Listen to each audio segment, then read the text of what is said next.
কোরবানির ক্ষেত্রে এটা মনে রাখতে হবে, কোরবানি যেন হয় আমার আপনার জিন্দেগি গুনাহমুক্ত অবস্থা। নাই তো আসমানে যাবে না, আমনের ঘরে যাবে, আমনের ঘরে গোস্ত যাবে, চুলায় রান্না হবে, সিদ্ধও হবে, রুটির লগে খাইতেও পারবেন, সবই ঠিক আছে।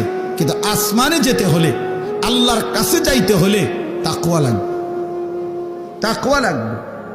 টাকাটা হালাল হইতে হবে। 1 টাকা হারামের টাকা, এটা দিয়া কোরবানি কবুল হয় না।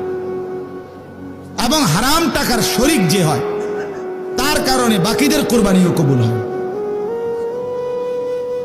আপনি যদি বলেন বুঝমু কেমনে, না বুঝলে আপনি হেতের লগে করেন কেন? কথা বলেন না কেন?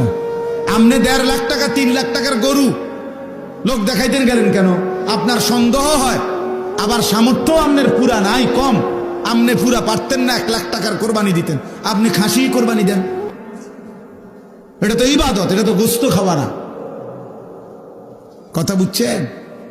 এই জন্য মনে রাখতে হবে, 1 টাকা হারাম টাকা, সুদের টাকা, ঘুষের টাকা, এই টাকা দিয়ে কোরবানি জবাই হবে প্রাণী, গোস্ত জোরসো হইব, ভাতও খাওয়ান যাইব, রুটিও খাওয়ান যাইব, আসমানে যাবে না। কোথায় যাবে না? আসমানে যাবে না, রবের কাছে যাবে না, মালিকের কাছে যাবে না।